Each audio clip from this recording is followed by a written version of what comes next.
내가 산의 뿌리까지 내려갔사오며 땅이 그 빗장으로 나를 오래도록 막았사오나 나의 하나님 여호와여, 주께서 내 생명을 구덩이에서 건지셨나이다.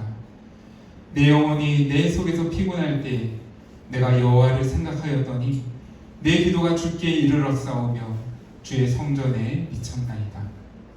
거짓되고 헛된 것을 숭상하는 모든 자는 자기에게 베푸실 은혜를 버렸사오나 나는 감사하는 목소리로 주께 제사를 드리며 나의 서원을 주께 갚겠나이다. 구원은 여호와께 속하였나이다 하니라. 여호와께서 그 물고기에게 말씀하시매 요나를 육지에 토하니라. 아멘. 지난 주일부터 우리는 요나서 말씀을 함께 보고 있습니다. 요나는 어떠한 사람이었죠? 세 글자로, 요나는 선지자였습니다.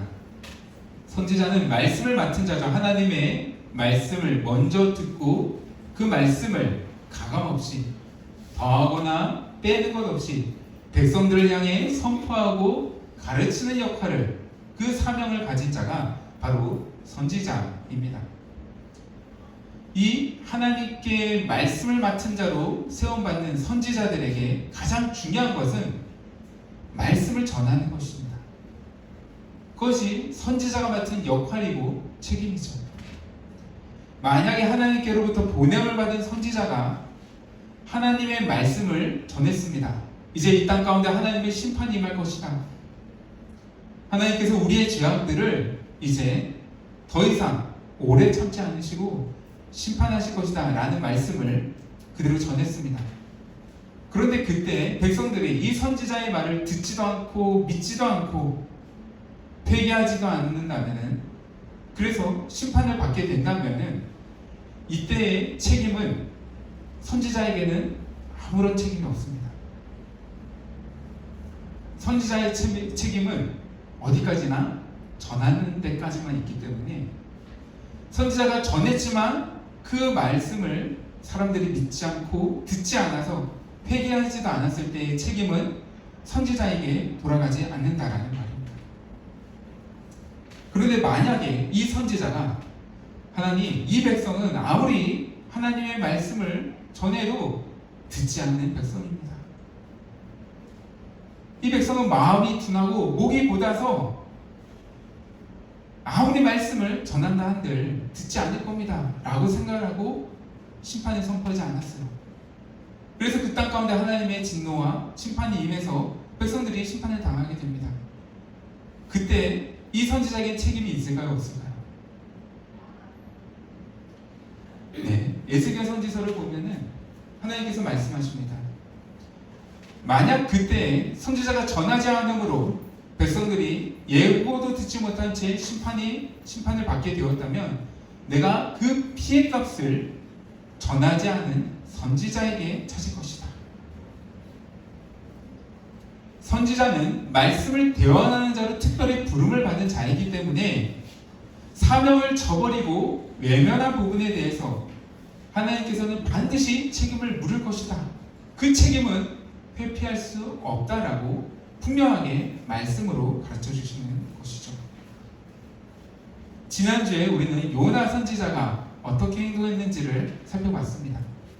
이제 하나님의 말씀을 받았죠. 너 이제 니느웨 땅으로 가가지고 내가 이제 그 땅의 죄악을 더 이상 참지 못하고 심판할 것이다 라는 말을 그 땅 가운데 백성들에게 가서 전해라 라고 말씀을 주셨습니다. 근데 요나가 니느웨 땅으로 갔나요, 안 갔나요? 요나는 가지 않았습니다. 요나는 그 말씀을 그 땅 가운데서 가서 전하기를 싫어했습니다. 그래서 멀리 정반대편이 다시스로 가는 배를 타고 도망쳤죠. 그러다가 그 배 위에서 요나는 폭풍을 만나게 됐습니다. 그리고 이러저러한 일을 겪으면서 바다에 이제 던져지게 되었죠. 우리는 지난주에 요나가 폭풍우를 만나게 되고 또 죽음을 상징하는 그 바다에 던져지게 된 것을 아까 말씀드린 그 선지자의 책임 그리고 선지자의 사명 안에 담겨져 있는 원리로 이해할 수 있습니다. 요나가 탄 배가 폭풍우를 만난 것은 선지자의 사명을 외면하고 하나님을 거부하며 떠난 것에 대한 심판이었고, 요나가 바다에 던져져서 빠지게 된 것은 곧 불순종의 죄의 결과로서의 죽음을 의미하는 것이었죠. 이것은 사실 끔찍한 일입니다. 그렇죠? 사람이 산채로 깊은 바다 가운데 던져지게 된다는 거. 그런데 이것이 하나님께서 그를 심판하심으로 벌어진 일이라는 것은 우리가 어떤 식으로 생각을 해봐도 끔찍한 일입니다. 그런데 이것은 단지 요나에게만 해당되는 이야기는 아닙니다. 사실 요나가 지난주 말씀 가운데서 겪었던 일은 우리 모든 인간에게 해당되는 이야기입니다. 시간적으로 얼마나 빨리 심판을 맞이하나 늦게 맞이하나 그 차이만 있을 뿐이지, 모든 사람은 반드시 하나님의 심판대 앞에 서게 될 날이 찾아옵니다. 자신의 죽음을 받아들이고 죄에 대한 심판을 마주해야 되는 순간이 반드시 모든 사람들에게는 찾아옵니다. 이런 의미에서 요나가 바다 가운데 던져지는 것은 하나님을 멀리하며 도망치는 자들, 하나님의 뜻을 거역하고 자신의 뜻만을 쫓아서 살아가는 자의 끝이 어떻게 되는가를 잘 보여주는 장면이죠. 생명의 근원이 되시는 하나님을 거부하며 떠난 자가 맞이할 끝은 생명 없음입니다. 빛이 되시는 하나님을 피해 달아나는 자가 결국 도달하게 될 종착지는 깊은 어둠일 수밖에 없는 것입니다. 그래서 요나는 바다에 던져졌습니다. 그런데 아주 신비한 일이 일어나죠. 갑자기 어디에선가 큰 물고기가 나타나서 요나를 산채로 삼켜버렸습니다. 1장의 마지막 절인 17절을 보면 그 물고기는 하나님께서 예비하신 것이었다라고 말을 하죠. 요나는 하나님이 예비해 두신 물고기에 산채로 삼켜져서 이제 그 물고기 뱃속에서 며칠간 있었을까요? 이 기간은 예수님께서 십자가에 달려 죽으시고 부활하시기까지의 기간과 동일합니다. 며칠간 요나는 물고기 뱃속에 있었을까요? 네, 맞습니다. 3일 동안. 요나는 물고기 뱃속에서 3일 동안을 머무르게 됩니다. 그럼 과연 그 물고기 뱃속에 요나가 무엇을 했을까? 우리 그것을 한번 보기 원하는데요. 6절과 7절 말씀을 제가 다시 한번 읽어드리겠습니다. 내가 산의 뿌리까지 내려가사오며 땅이 그 빗장으로 나를 오래도록 막았사오나 나의 하나님 여호와여, 주께서 내 생명을 구덩이에서 건지셨나이다. 내 영혼이 내 속에서 피곤할 때 내가 여호와를 생각하였더니 내 기도가 주께 이르렀사오며 주의 성전에 미쳤나이다. 아멘. 지금 이것은 요나가 물고기 뱃속에서 하고 있는 말이에요. 요나는 지금 뭘 하고 있나요? 네, 맞아요. 네. 물고기 뱃속이 물고기가 어마어마하게 커서 막 돌아다닐 수 있을 정도로 넓었는지, 아니면 딱 한 사람을 잡아먹을 만큼 딱 그 정도 크기여서 요나가 아무런 움직임도 못하고 꼼짝없이 그냥 뱃속에 그 위장 속에 그냥 그대로 있었는지는 잘 모르겠지만, 네, 성경은 거기에 대해서는 말해주지 않죠. 물고기 뱃속이 어마어마하게 컸다 아니면 엄청 작았다, 거기에 대해서 말해주고 있지 않지만 그 뱃속에서 요나가 뭘 했는지에 대해서는 우리에게 가르쳐줍니다. 요나가 물고기 뱃속에서 한 거 첫 번째, 기도였어요. 기도. 요나는 여기까지 와서야 드디어 비로소 기도를 합니다. 기도는 뭘 하는 거죠? 기도에 대한 설명은 여러 가지를 할 수 있죠. 기도는 하나님과 나누는 대화이다. 하나님과 함께 보내는 시간이다. 네, 맞아요. 기도는 하나님과의 대화예요. 또 기도는 하나님께서 나의 주되심을 고백하는 것이다. 기도하는 행위 그 자체는 무엇인가를 우리가 하나님께 묻고 요구하고 무엇인가를 얻어내는 그런 시간보다 하나님, 나는 주님께 속한 자녀입니다. 내 삶의 주인은 하나님이십니다 라는 것을 고백하는 그것 자체가 기도이다 라고 보는 설명도 있고 다 맞는 말이죠. 그런데 여기에서 하는 요나의 기도는 하나님을 의지하는 것, 이제 겸손히 자기 자신을 낮추고 온전히 자기를 하나님께 의탁하는 기도라고 우리가 볼 수 있을 것 같습니다. 이제 와서 비로소 요나는 기도를 하게 됐어요. 사람이라는 존재가 그렇죠. 뭔가 의지할 게 있을 때는 일단 눈에 보이는 것부터 의지합니다. 나를 도와줄 사람이 있나를 찾아보게 됩니다. 이 사람 저 사람 찾아다니죠. 그러다가 아무에게서도 도움을 얻지 못했을 때 비로소 하나님을 찾습니다. 하나님, 저는 완전히 혼자 되었습니다. 나를 도와줄 사람이 아무도 없습니다. 주님밖에 없습니다. 내게는 주님만이 나의 도움입니다 하면서 하나님을 찾게 되죠. 또 제가 어렸을 때 다니던 교회 목사님이 많이 하시던 말씀이 있었어요. 사람은 단돈 100만 원만 있어도 일단 그 100만 원을 의지하더라. 뭔가 궁핍한 상황 가운데, 어려운 가운데서도 자기 수중에 있는 돈을 먼저 의지하게 되더라. 근데 정말 그런 것 같아요. 세상 사람들이 살아가는 것처럼 야, 돈으로 안 되는 일이 어디 있어? 일단 돈이면 다 돼. 이 나라에서는 돈이면 안 되는 일 없어. 세상 사람들은 많이들 그렇게 믿고 그렇게 돈을 통해서 다 해결하며 살아가잖아요. 그런데 그리스도인들도 별반 다를 바 없다는 거예요. 그리스도인들도 일단 돈이 있으면 돈으로 해결하려 합니다. 그래, 뭐 얼마면 돼? 야, 뭐 100만 원? 뭐 500만 원? 1000만 원이면 돼? 야, 그럼 이것으로 해결해. 자기 수중에 통장에 들어있는 돈을 먼저 의지합니다. 그것이 이제 바닥이 났을 때, 이제 정말 내 손 안에 10,000원 한 장 없을 때, 그제서야 이제 하나님을 붙잡고 늘어지면서 하나님이 나의 도움이십니다 라고 한다는 것이죠. 요나가 지금 딱 그러고 있는 거예요. 하나님의 말씀을 처음 받았을 때부터 기도했으면 얼마나 좋았을까요? 그죠? 근데 요나는 기도하지 않았어요. 하나님, 왜 나를 니느웨 땅으로 가라고 말씀하십니까? 저는 이해가 되지를 않습니다. 하나님, 제가 봐도 그 땅은 너무나도 악한 땅입니다. 심판을 받아 마땅한 땅입니다. 그런데 왜 나를 그곳 가운데 가서 그들에게 말씀을 전하고 그들이 다시 회개로 주께로 돌이키도록 하는 그 말씀을 나에게 주십니까?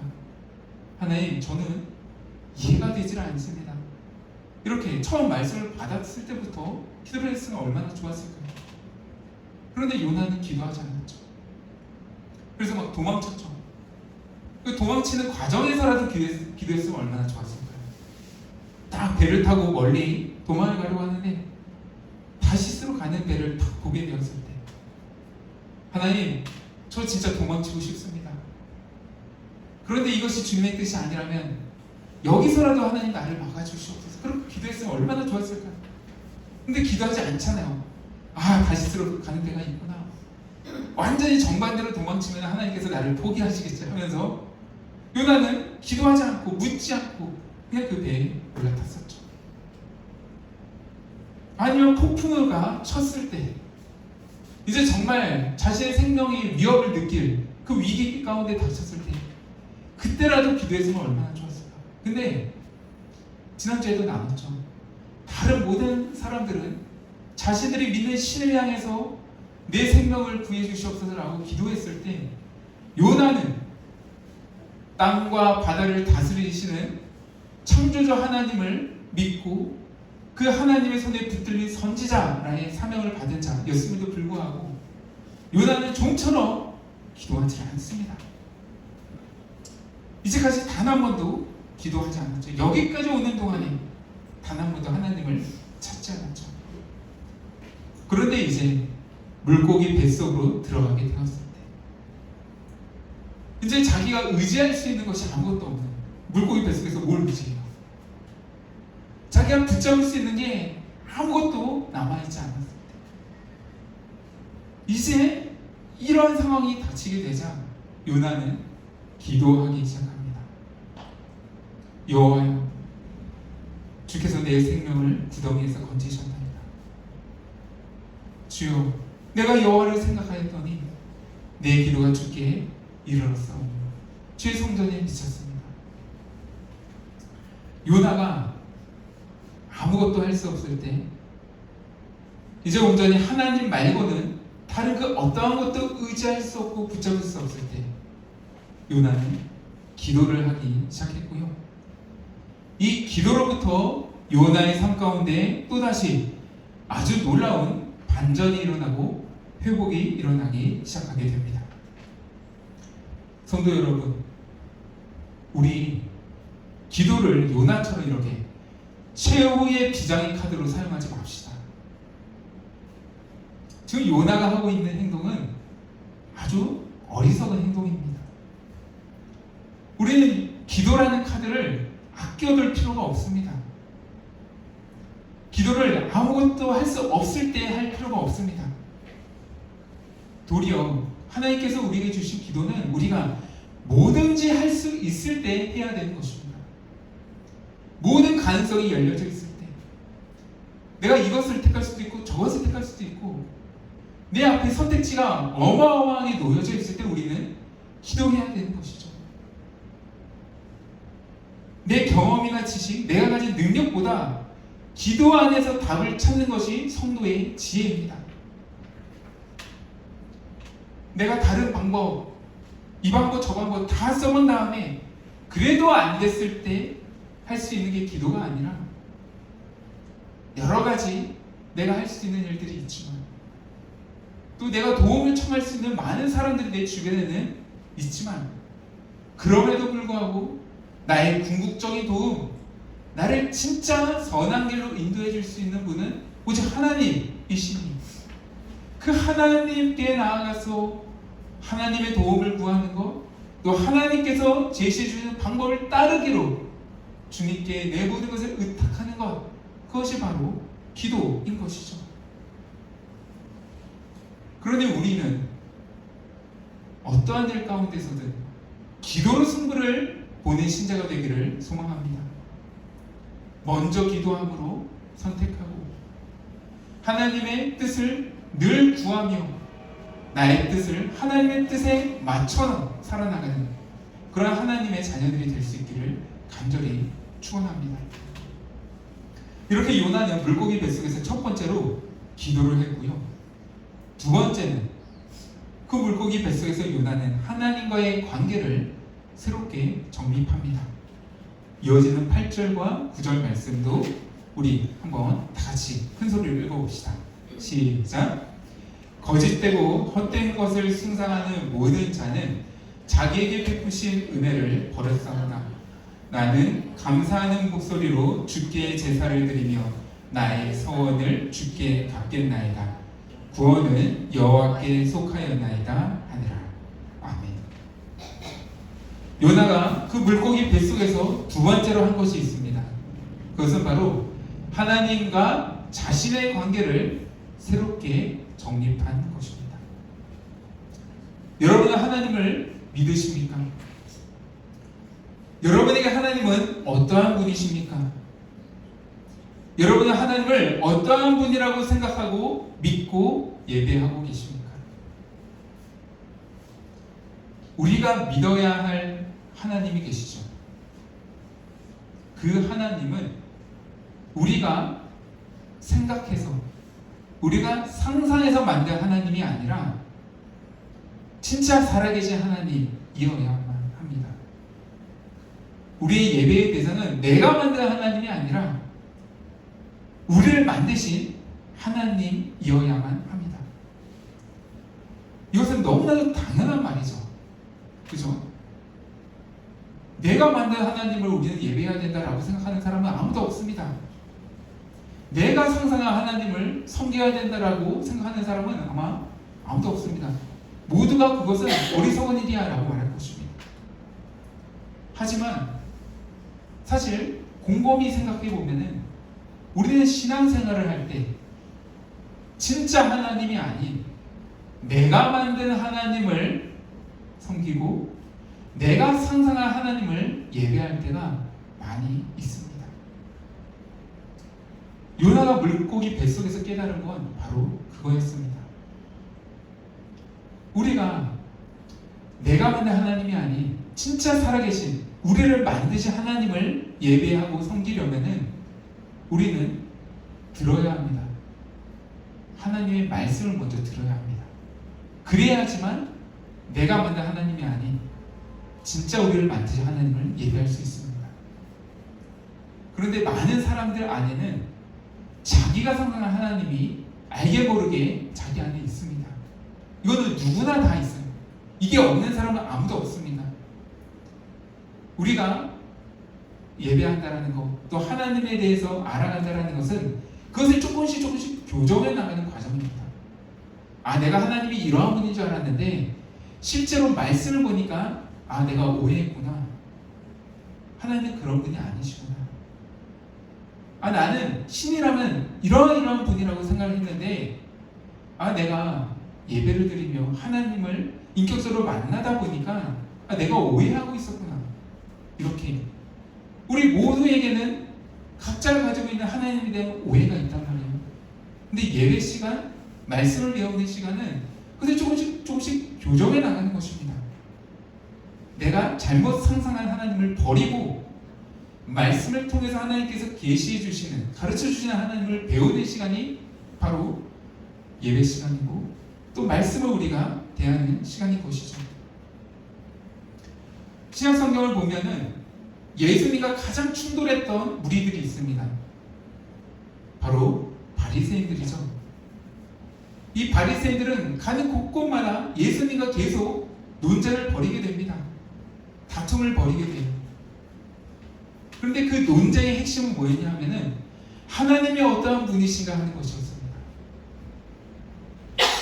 예수님께서 말씀하시는 하나님은 이런 분이야 라는 것이 바리새인들에게는 받아들여지지 않는 거예요. 안식일 병자를 고쳐주셨을 때 바리새인들이 말했죠. 어떻게 안식일에 하나님의 말씀을 어기고 병자를 고쳐줄 수 있냐? 그것은 하나님의 뜻이 아니다. 바리새인들은 분노했어요. 화를 냈어요. 예수님을 향해. 근데 예수님께서는 말씀하셨죠. 안식일은 사람을 위해 있는 것이다. 안식일날 병자를 고쳐주는 것, 그것은 안식일에 합당한 일이다. 하나님께서 안식일을 주신 그 뜻에 합당한 일이다. 그런데 예수님께서 그렇게 말씀하셔도 바리새인들은 고치려 들지 않았어요. 너가 잘못 알고 있다. 내가 믿는 하나님은 그런 하나님이 아니다. 예수님과 논쟁을 벌였단 말이에요. 그런데 우리는 이제 그것을 객관적으로 바라보면 굉장히 우스운 일이다라는 것을 알게 되죠. 왜냐하면 예수님이 하나님이시잖아요. 바리새인들은 하나님을 향해 하나님은 그런 분이 아니야라고 계속 자기네들의 주장을 펼쳤단 말이에요. 근데 예수님이 하나님이신데 예수님께 하나님에 대해서 논쟁을 벌인다? 이거는 엄청 웃긴 일이죠. 요나는 자기가 상상한 하나님이 하나님의 말씀과 충돌했을 때 요나는 자기가 만든 하나님을 지키려고 했어요. 그래서 하나님의 말씀을 버리는 쪽을 택했죠. 하나님, 나는 이 말씀은 받아들일 수 없습니다. 그럼 내가 아는 하나님이 아닙니다. 그런 말씀을 주시는 하나님은 내가 섬길, 내가 따를, 내가 순종할 하나님이 아닙니다 하면서 말씀을 버리고 도망쳤었죠. 이거는 자기가 만든 하나님만 섬기겠다라는 것과 다를 바 없는 행동입니다. 나는 내가 상상한 하나님을 섬기겠습니다 라는 것과 다를 바 없는 행동인 것이죠. 그런데 이제 물고기 뱃속에 들어갔을 때 그 뱃속에서 요나는 다시 생각하게 됩니다. 아, 내가 잘못 버렸구나. 내가 버려야 했던 것은 하나님의 말씀이 아니라 내가 가진 오해였는데, 나는 내가 만들고 내가 상상한 하나님이 아닌 하나님의 말씀을 버렸구나. 그래서 내가 지금 이곳 가운데서 심판을 받고 있는 거구나 라는 것을 깨닫게 된다. 그래서 이제 요나는 그 생각을 바로잡기로 결심합니다. 그게 8절과 9절이죠. 거짓되고 헛된 것을 숭상하는 모든 자는 자기의 베푸신 은혜를 버렸습니다. 하나님, 제가 그랬습니다. 저는 은혜를 받은 자인데 제가 거짓되고 헛된 것을 지키느라 내게 은혜를 베푸신 하나님을 버렸습니다. 내게 주신 사명을 버렸습니다. 그러나 하나님, 이제 내가 이 물고기 뱃속 가운데서 깨달았습니다. 이제 다시 나는 감사하는 목소리로 주님을 예배하며 내가 주께 약속했던 서원을 다시 갖겠습니다. 구원, 그것은 오직 하나님께만 속한 것입니다. 내가 누구를 구원해 주시고 누구는 구원해 주지 말아 주십시오 할 수 있는 자격, 권한이 나에게는 전혀 없습니다.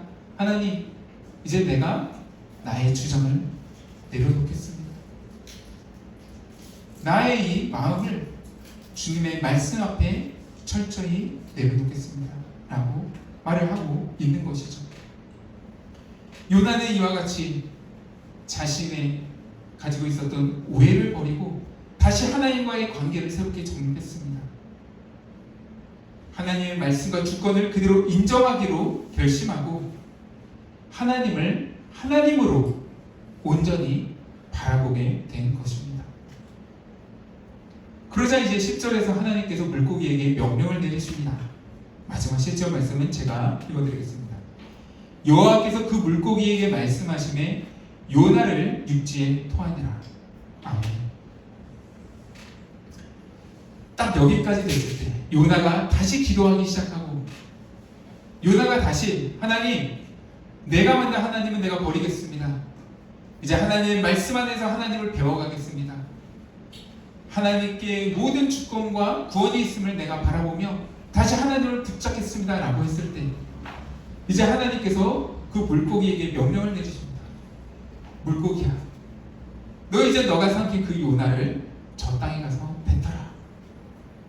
그러자 또다시 신비하게도 요나를 삼킨 물고기가 이제 어디론가 이렇게 쫙 헤엄쳐가서 땅에 다다랐을 때 그 땅에 요나를 탁 토해버립니다. 그 요나가 살아서 물고기 뱃속에서 나오게 되는 거예요. 이 물고기 뱃속에서 나온 것을 우리는 하나님께서 두 번째 기회를 주신 것으로 바라볼 수 있습니다. 김현수 씨의 산문집을 보면은 이런 이야기가 있습니다. 어느 날 유치원에 다니는 아이가 이렇게 스마트폰으로 게임을 하고 있었대요. 네, 게임을 하는 거예요, 재밌게. 그래서 이제 아빠가 이제 옆으로 딱 가서 뭘 하는지 이렇게 딱 지켜보는데, 게임을 하다 보면은 딱 그 영어로 네 글자가 뜨는 경우가 있습니다. F-A-I-L. 이게 뭐죠? 네. fail. fail의 뜻이 뭐예요? 실패라는. 맞아요. 게임에는 그런 게 있죠. 어떤 미션이 딱 주어졌는데 미션을 하다가 fail 딱 뜨면 이거는 실패. 끝난 거예요. 근데 아빠가 딱 아이랑 있는데 아이가 fail이라는 딱 글자가 뜨니까 막 기뻐하는 거예요. 그래서 아이한테 묻는 겁니다. 얘야, 너 지금 이 뜻이 뭔지를 알고 있는 거니? 하니까 아이가 이렇게 대답을 했대요.